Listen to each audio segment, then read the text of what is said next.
Welcome back, 2024 podcast in the house. Today we have Gary Coxe. Welcome, Gary. Good to be here. So Gary is a master. He has been on Dr. Phil, the doctors, tons and tons of media. He gets paid $25,000, $50,000 for speaking engagements. And I have known him and had the pleasure of knowing him for the last year or so. And I had to have you, Gary, because you have such a gift to help people get unstuck and also really transform. Like, you take people, whisk them away on a private jet to the Bahamas. You create these amazing coaching experiences, and you're just a genius. So I'm so happy you're here. Let me know what made you get into this whole coaching world.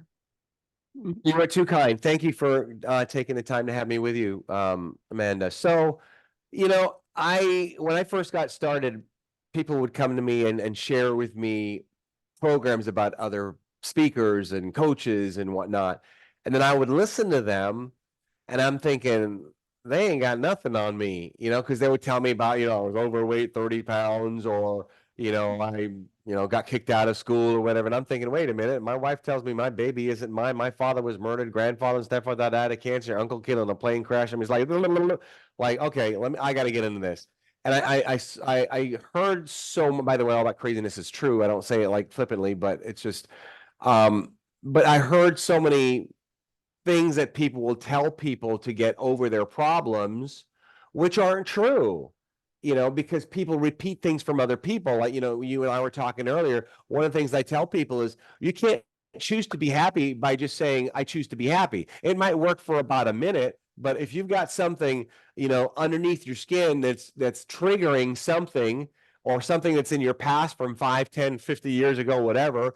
And when that trigger comes and then you decide after that trigger, I choose to be happy. Well, if you haven't figured out how to deal with that trigger, it's going to come back again a day from now, a year from now, and you're still going to have the same problem. So it takes more than just saying, okay, I'm going to choose now to be happy. You've got to go to the core. It's just like, when you put a Band-Aid on and you've got a cut, well, great. But if we haven't gone in and cleaned things out and gone a little bit deeper, we're going to have a problem. We're going to have gangrene or an infection. So you got to go deeper. So I encourage people to learn how to do that and take the time to do that. But if we're not careful, we get so caught up in the routine of life, waking up, taking care of the kids, doing this, doing that.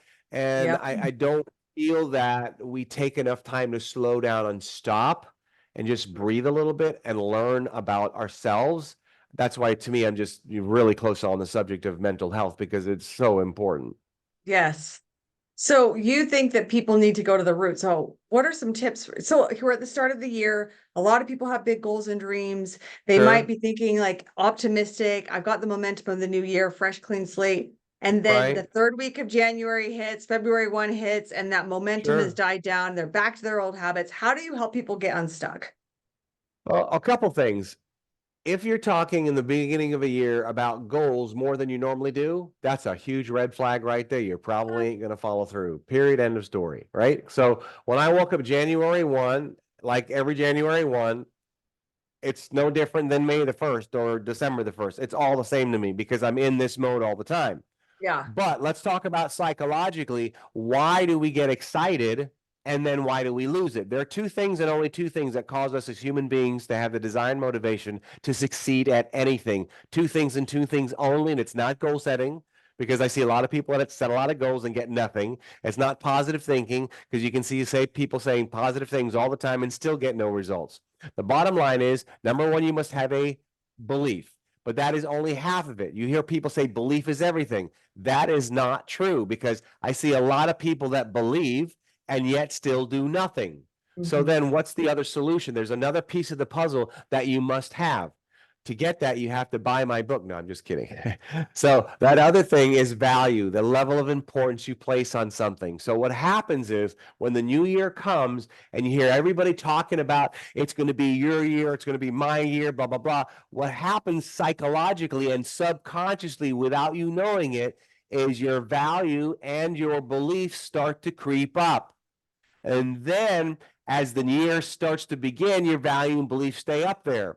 Then reality kicks in you go to the gym and your muscles aren't 10 inches bigger than you wanted them to in 1 week, or you didn't lose 20 pounds in 3 days. So what happens now is your value and beliefs start to die down, and you're not consciously aware of when it happens. So if you're not Mm, consciously aware it happens, then you become a victim of external stimuli. And now you become like a kite in the wind. Wherever you get blown, that's where you go. So then that is why people that don't understand how their value and belief system work, that's why they get excited in the beginning of the year. Their mm, value and beliefs start to increase, and then in a couple weeks it starts to decrease. So what happens is you have to learn to identify when and what is the thought process that cause your value and or belief to increase.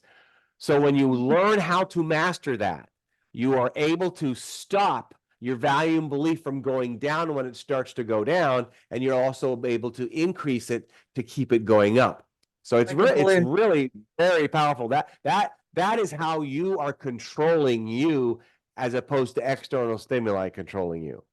So tell us, when you say your value, is that, how does one increase their value? How does one increase their belief? If those are the two standards, those are the two KPIs we need to move.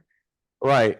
Good question. And that's not an easy answer, because I would answer that differently based on somebody I work with or work on, or what their problem is. I'll get to that to some detail to assist in that answer. But if I get 10 people with the exact same 10 questions about a specific problem, I may have 10 different answers, because Okay. each person has a different internal belief and value system, and I have to figure out what that is. For example, if somebody is a non-believer and they have a specific goal, I will speak non-believer language. If a person Right. is a believer, I'll speak believer language, and so on and so on. So Okay. belief is your ability, in a simple sense, is your ability to believe that you can do or something will happen. All right. Mhm. So how do you create your belief? Well, how did your value and belief increase during New Year's? Because you were exposed to a lot of people with what? The same what? Value and belief. How often Right. did you hear it? All friggin' day long. You hear it on the TV, you hear it Mhm. on the radio, you hear it with your friends. It's all the time. It's Yeah. all consuming. So that gives us a hint. We need to be consumed with the right stuff. So Mhm. this is why I read. I just got another book yesterday. This is why I read 2 to 4 books every month. So I get consumed, and that consumption gets me submerged, that increases or maintains my value and belief. I Mhm. consciously do it. Well, if I don't like reading books or watching videos or whatever, too bad. You better figure it out, because if you desire more success, these are the things you have to do. And then Mhm. I'm also very consciously aware of when it changes. For example, if somebody says to you, maybe you get a hater on social media, you suck, you're no good. Well, I'm so used to that, it doesn't matter, it doesn't bother me. But maybe in the early days when somebody said that, all of a sudden, if you're not careful, you'll start to feel something. Then you'll respond. Mhm. You'll respond several ways. You'll respond verbally or non-verbally with negative things, or you'll question yourself. If you start questioning, maybe I'm not Mhm. good. And now what happens to your belief system? It starts to die down. Now what happens to your value about taking your program, your product or services to the market? Well, because now your Mhm. belief got questioned, now your what gets questioned? Your value gets questioned on the lack of importance of what you think you have to give. Then you go to somebody like me or you, and we give you that pep talk. What happens to that value and belief now? It starts to go up. So what you need to learn to do is figure out, how do you get that pep talk from me and you that counteracts that belief? How do you get yourself to do that? So let me Yeah. give you an idea of how I do that. I like to teach people to become their own therapist. Here's what I mean. So if let's say I was in a relationship, right? I just started dating somebody for, like, I don't know, 3 weeks. All right. And then well, 3 weeks, she shouldn't be cheating on me. But let's say she cheats on me, whatever that means. And then I come to you crying. All right. There is going to be an answer for me to get over this. And one of the things you're probably going to say to make me feel better, whether I'm not going to want to hear it or not, is, at least you found out when. Now. Right, not later. Now, I can't accept that right now, but if I can emotionally detach myself from the emotion and say to myself, Gary, if I was giving this advice to Amanda, what would I tell her? I would tell her at least it happened now. No. So Yeah, now I'm going to see if I can take my own advice. The reason we have a hard time taking our own advice because we're emotionally attached. right, Just like, when somebody comes to you and says, my mother died or whatever, and we say to them, I'm so sorry. Well, right, we don't feel the pain. We didn't grow up with that person. That person didn't hug and kiss us and support us and help us and love us. So there is right, no attachment. But if we lost that person, we would respond quite differently. So right. anytime that's why I get advice from people, obviously, because I think that's just so important to do. But anytime I have a challenge, I go into Gary help people mode. All right, Gary, if somebody came to you with this Mhm. problem and you were not emotionally attached, what would you say to them? And then here's the answer. Boom, at least it happened to you now, not later. All right. Knowing that information, what would I do to show that I'm moving on? Oh, I'd start dating. I'd start doing this. I'd lift my shoulders up instead of going like this. I would do certain things to no longer reward the behavior, because every emotion that you experience, whether it's positive or negative, you're going to do one of two things. You're going to ignore it or you're going to reward it. So Right. what you've got to learn to do is you've got to learn to identify what negative behaviors am I consciously aware of. That's why you have to be acutely aware of your feelings. What behaviors or emotions am I experiencing that I'm rewarding negatively? And if you identify how you're rewarding them negatively and put a stop to that, it changes the game, and it can change it very quickly. Understand what are the consequences of that? So do you Well, not recommend? only the Mm, consequences, yes, but what's the immediate thing you're doing right this very moment to reward the negative behavior? Because you're going to reward it through your breathing, you're going to reward it through verbal or nonverbal talk, you're going to reward it through your physiology, and when you're aware of all that, then and only then can you change it very quickly. So okay. that boils down to learning to be like people ask me, well, Gary, how is it that you can take somebody who's been in therapy for 20 years and in one session do what therapists can't do in 20 years? I've developed the ability to read people very, very, very quickly. I understand every move they're making and I understand where it's coming from. Then I show them how to interrupt it very quickly. So when Mhm. you learn that about yourself, then you're able to make change a lot faster. Yes. So really analyzing yourself. Okay, I love it. So reading books, increasing your value, your belief, understanding your feelings, understanding, and then looking at, like, are you going to ignore it? Are you going to reward it?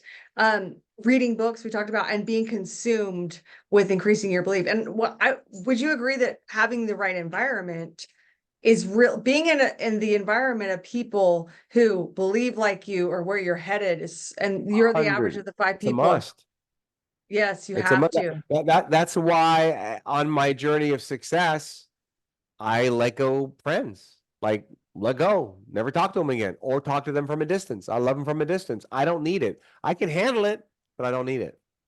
So yeah, That's that's so important. I mean, I have a small loop of friends, and for somebody to get into my quote unquote loop, which means you got to, we were like really tight, like, you text me and I'll respond quickly type of loop type of thing. Like I respond to you pretty quick, don't I? yeah, But you do. I'm conscious of that, Yeah. because I don't need the drama in my life. I don't have time to wear my brain out on trauma and drama, I should say. So yeah, it's Mhm. hugely important, gravely important. Guarding your environment and your friend circle. Exactly. And Okay. and you control it. That's the thing. It's got, okay, granted, you might have a depressing wife or whatever, I'm not saying go divorce them, but there's things that you can do, but in certain areas where you can control, yeah, definitely control it. I mean, we do some stupid little things as humans to make things worse in our life. I mean, look how many people are on it's normal to be on drugs and medication, and then we always have a reason for it. For most people, well, I have this, I take this because of this, or I take this because of this. Mhm. And there's so much that we just have as a crutch because it's the course of least resistance, where we'd be mentally so much stronger without this stuff and we would accomplish so much more. Yeah, I agree. I agree. I agree. Well, it's just about consciousness and understand. So, do you recommend that people, you talked about knowing your feelings. Do you recommend that how do you help people really? A lot of people are not connected to their feelings because they're numbing out. So, how do you recommend people actually become present with their feelings? This is where value comes in. When you value, when it's more important to you to have more success emotionally than your problems, then you will work to change them. Period. Hmm. So ultimately, at that point, it's just not important to you enough right now. You got to figure out if you want to make it important enough. And there's no magic wand that I can make and say, "Hey, make this more important to you." That's your choice. No one's going to give that to you. You have to determine. I might be able to lead you a little bit, but you've got to determine when that is. And Hmm. that's why I don't do drugs. That's why I get high on my own supply, because I have extremely high value on having emotional control, because Yes. that's so important to me. I don't need external things to enable me to get through life. I had an Right. ex-girlfriend that swore that I was on cocaine, because I wake up in the morning like a horse through the gates, and I go to bed and I'm out like a light. I don't need anything to put me to sleep. And I Right. wake up and I'm out of bed and I go. I don't have a routine where I got to go home for 20 minutes and drink 5 things of coffee and run around in circles. And I just get up and go. That's it. Right. So I only do that. Like somebody says to me, well, Gary, how do I get like that? Well, when you value having full control of your mental capacities, then you figure out what to do to have that, and then what to let go not to have it.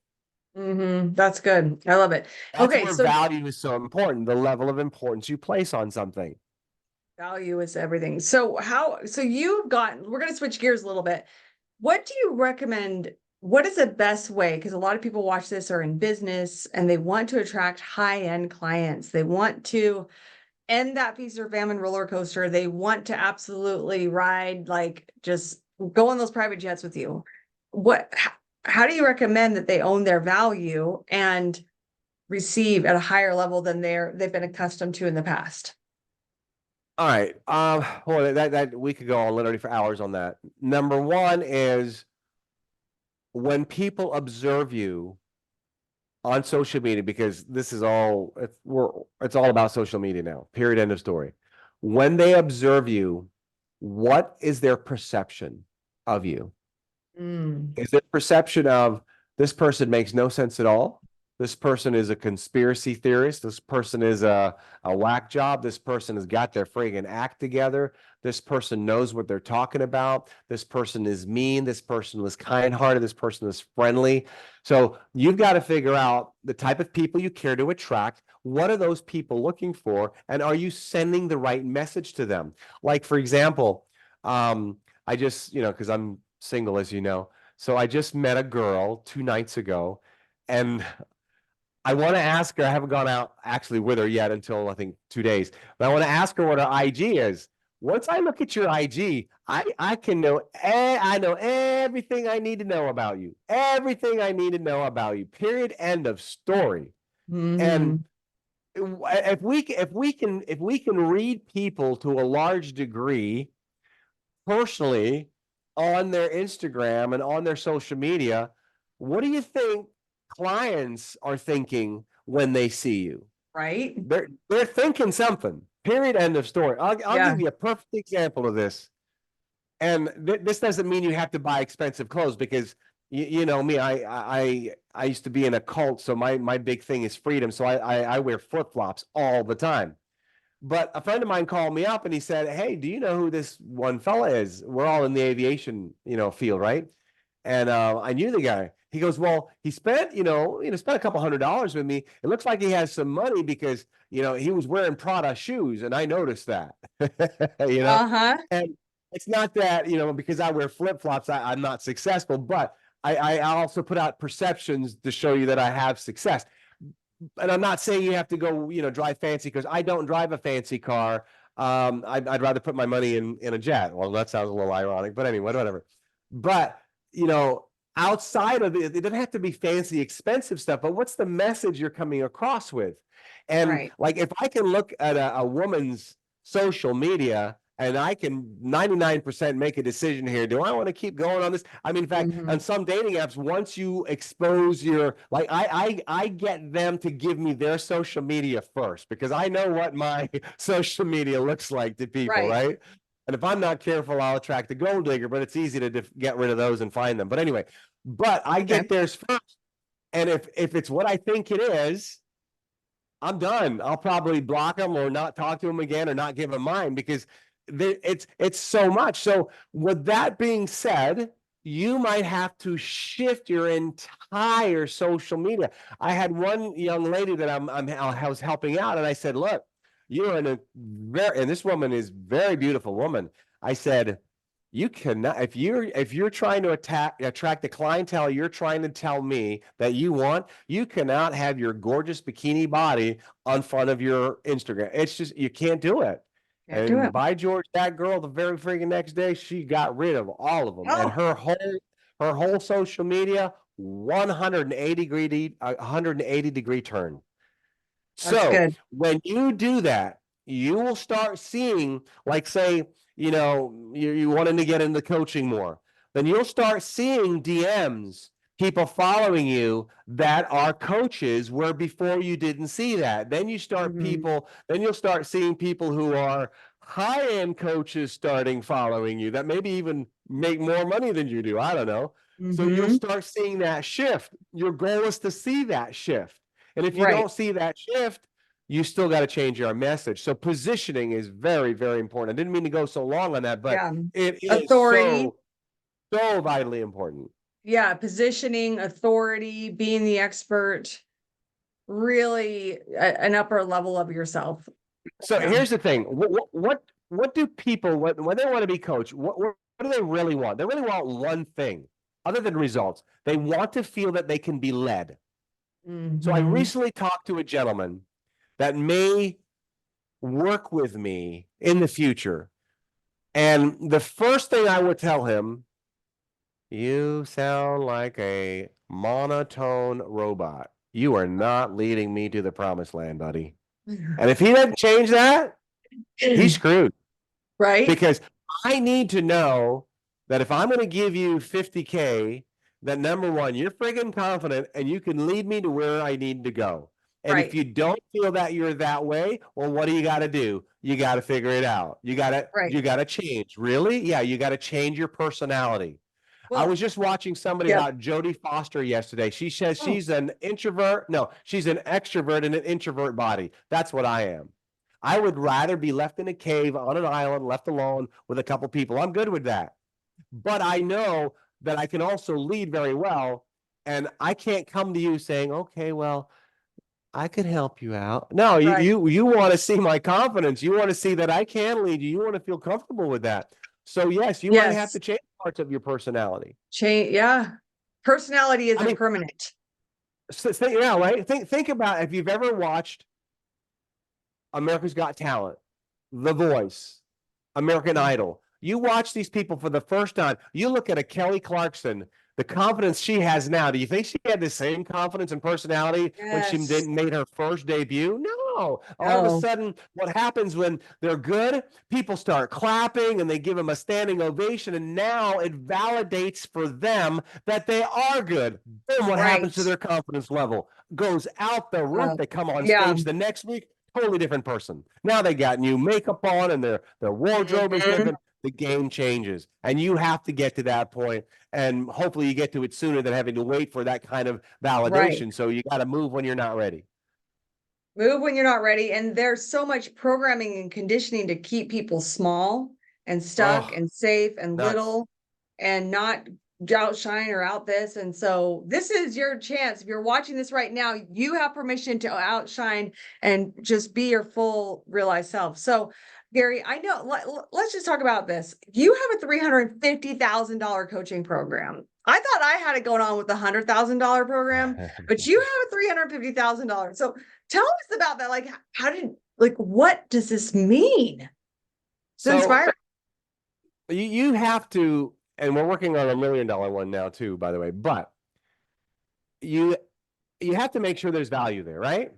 Mhm. So I'm a firm believer in creating amazing experiences, like off the chain experiences. So we take the jet, and you know that I fly the jet. So I'm going to give you another experience. I'm going to bring you into the cockpit if you've never been into the cockpit. Then on the 350K coaching program, we're going to take you to a private island that you just can't go up to. And this is an island that to rent the whole island, I think it's like $250,000 for the week or something like that. Very, very private. And then I also bring not just myself, but I bring my staff, part of my staff. So you have access to the whole shebang bangle, everything that we do, the whole shebang. But I just don't take anybody that says, hey, I got 350, let's get started. I want to make sure that I can help you. If I can't deliver, so the first thing I ask a client is, what is your objective by bringing me on board? Mhm. And I had one person today want to hire me, and I just told them where you want to go and what I do, we're not on the same page. I'm just going to tell you right up front. So I'm going to ask you, what's your objective? If I feel that I can get you that objective, I will take you on and work with you. If I feel I can't, why would I take you on just to piss you off and have you badmouth me that this guy just took 350K of my money, of our company's money, and got us nowhere? So I want to find out what your objective is, and I have to be confident that I can meet that objective and then some. But with Right. regards to experiences, we do everything you can think of. We just started the helicopter thing now because I fly helicopters as well. So our Yeah. VIP guests, I'm going to pick them up personally in the helicopter at the airport when they arrive, fly them out to the hotel where the jet is ready for them. And then we do everything from when we land the jet, there's music that goes on the moment we land. We have a checklist for every little thing, from when the music goes on to we have a police escort. We tell them where to position themselves on the airport with the jet. It's all written out, all right? And it's Yes. done to give people an absolutely incredible experience. When you go to Disney, they Mhm. teach their people the moment their team members or employees get on property, they are on stage. And we do the Right. same thing. We are wanting to make sure not only that we give you the strategies to get you the results, but we want to put that together and couple it with Mhm. incredible experiences. And we make sure that we take all 5 of your senses and blow them away. That's amazing. Okay, so I hear people, because I do challenges and I encourage people to have high-end programs, and I coach my clients to do this, right? To go 10x with their investment, hey, why don't Yeah. you create a 10K, 25, 50K, 100K program? And I'm sure you've heard this question. They say, where do I find these people? And I tell them, no, first you have to be it, then you will receive it. You have to actually know what it feels like to let go of $100,000 before you can actually ask for 100 or There's whatever a the lot of number is. truth to that. Yes, and know what that feels like to go through that portal. But what about you? Right. Like, what's your answer to that? Because I know they're saying, "Oh, that's great for you, Gary, with your jets." But what about me Right. sitting here in Minnesota No, where, that's a reasonable question, but keep in mind, if somebody has that comment about me, I'm at a different chapter than they are. So it doesn't happen overnight. When's the best time to plant a 20-year-old tree, right? 20 years ago. When's the next best time now? So you've got to figure out, what is it that I got to do now to start doing that? The more money you have, the quicker you could possibly do it. I started out with a lot more time than capital.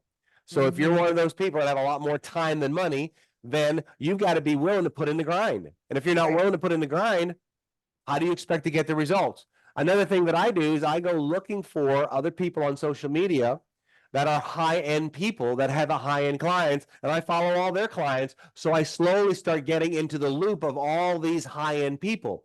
I also, when I would see an ad come across with high-end stuff, I would click that ad. So what's the algorithm going to do? The algorithm is going to put that ad or people like that in front of me more, and I like those, and I like those, and I get more of those people in front of me. Then I find out where they're hanging around and what they're doing, and so on and so on. So it's not by chance, it's Yeah. strategic. And grit. A lot of You, grit. I mean, you know me, like, I'm not afraid of putting in the time. I mean, and yeah. I mean, I'd like to tell you, I mean, yeah, there's times that I got more time on my hand than I need to, but I have a lot of control of my time. But there's times I'll put in you know, I'll probably do maybe, I don't know, I'll probably doing 60, 70 hours this week because I'm on a project that I'm just bent on making it successful. I'm okay with that. Yeah, you are good, but you are going on this date in 2 days, so that's exciting. Huh? If you get her, you're going on the date in 2 days, Oh so you yeah. have to factor that Yeah. in. You got to make some space for the love life. All right, I all gotta right. do that. I gotta do that. Yeah, you do. If anyone, hook meet Gary. All right, so Gary, do you have a free class or a free gift or something that you can share with the audience?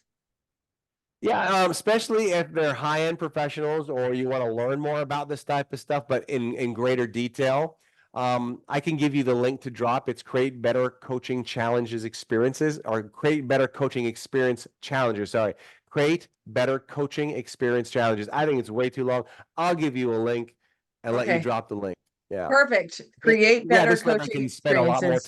time, you know, Yeah, with some of this stuff. Yeah, and a lot of it is, you know, it's strategic. It really is. You just can't pull stuff out of the sky and say, "Hey, I'll just try this." You've got to look at the way things are done, should be done, how other people are doing it. There's nothing new on the sun, and a lot right. of times it's just a way of putting something out there and tweaking and tweaking and tweaking.